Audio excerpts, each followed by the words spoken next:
గత వారం రోజుల నుంచి కౌశిక్ రెడ్డి వారిపై అర్హత లేని వ్యక్తులు, విమర్శించే స్టేజ్ లేని వ్యక్తులు కూడా విమర్శించడం మూలంగా చిలికి గానివాలలాగా ఇవాళ హుజురాబాద్ నియోజకవర్గం అంతా కంపు అయిపోయి రాజకీయం అంటేనే ప్రజలు అసహించుకునే పరిస్థితికి పోవడానికి కారణం కాంగ్రెస్ లో ఉన్నటువంటి చోటా మోటా నాయకులు.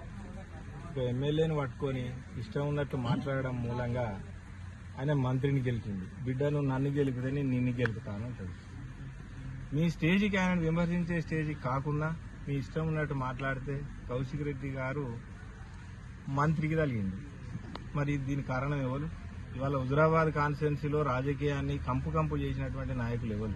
ఈ అత్యుత్సాహం ఎందుకు? ఎటువైపు పోతుంది రాజకీయం అంతా? దీని ఉచ్చులో ప్రణవ్ బాబు, మీరు కూడా దాని ఉచ్చులో పడిపోయారు. మీ చుట్టూన్న జాతి రత్నాలు, ఈ జాతి రత్నాలు ఎవరు? నువ్వు జాతీయ పార్టీ కాబట్టి ఆ రత్నాలని చుట్టూన్న జాతి రత్నాలు నిన్ను కూడా బురదలెత్తాయి. నువ్వు కొంచెం జాగ్రత్త అయింది. నువ్వు ఒక ఆరోపణ చేసినావు, కౌశిక్ రెడ్డి గారు మంత్రి గారి మీద చేస్తే విచ్చలవిడిగా ఒక ఎమ్మెల్యే స్టేజ్ కాకుండా మాట్లాడిన మీకు జవాబు చెప్పే స్టేజ్ ఆయనది కాదు కాబట్టి ఆగింది ఇన్ని రోజులు.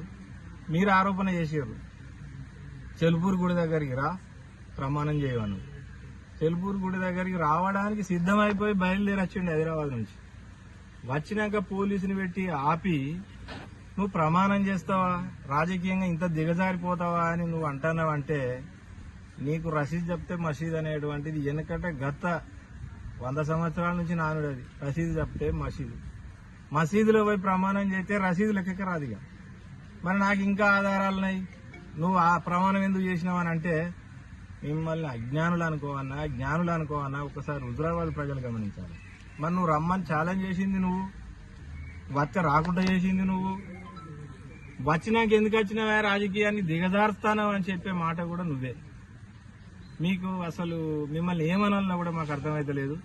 ఇప్పటికైనా ఈ రాజకీయాన్ని ఆపేయి, దీన్ని చిల్లర చేయకిగా. నువ్వేమో అవుతావు అనుకుంటే సరే, ఇంకో 4 ఏళ్లకు మంచిగా ఎమ్మెల్యేగా పోటీ చేసి గెలవాలనుకుంటే గెలువు. కానీ దీని జాతిరత్నాలను పెట్టుకొని చేస్తే నువ్వు జాతికి అంకితం అయిపోతావు. ఇక నిన్ను బురదలేసి నీ జాతిరత్నాలే తొక్కుతాయి. నాలాంటి వాడు ఎవడన్నా మాట్లాడితే తెల్లారి వాడిని నువ్వుని పెడతారు. వాడు ఇది అన్నాడు అంటాడు, వీడు అదన్నాడు అంటాడు, లేనిపోని ఆరోపణలు చేస్తా అంటారు, విడిగా మాట్లాడుతూ అంటారు. మాకు మాట్లాడే శక్తి లేకనా, జ్ఞానం లేకనా?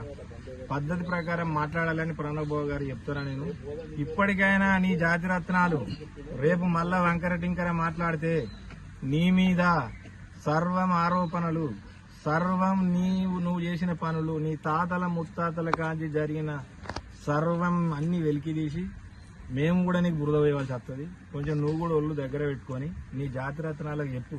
ఇవాళ వాడు మాట్లాడంగానే వాట్సాప్ దొరికింది కదా అని దానిలోటి మాట్లాడు, దానిలోటి ఒత్తుడు, విచక్షణ రహితంగా, సభ్య సమాజం సిగ్గుపడే విధంగా, సమాజం అసహించుకునే విధంగా ప్రెస్ మీట్లు ఉండకూడదు. నీకు జ్ఞానం లేకపోతే నేర్చుకో. నువ్వు నిన్నగాక మొన్న ఏమన్నావు, కష్టకాలం వల్ల పార్టీ విడిచిపెట్టిపోయినావన్నావు. నువ్వేడికి పోయినావు? నువ్వు ఎక్కడికి పోయినావు? నువ్వు కూడా టీఆర్ఎస్లోనే ఉన్నావు కదా. కష్టకాలంలో కదా నువ్వు పార్టీ ఓడిపోయే స్టేజ్లో ఈ అధికారం వస్తుందనే కదా ఆశకు నువ్వు కూడా ఉరికింది. మనం 1 ఏళ్ళు ఆడు చూపిస్తే 5 ఏళ్ళు ఇటు చూపిస్తాయి. మీరు కూడా ప్రణవ్ గారు, నువ్వు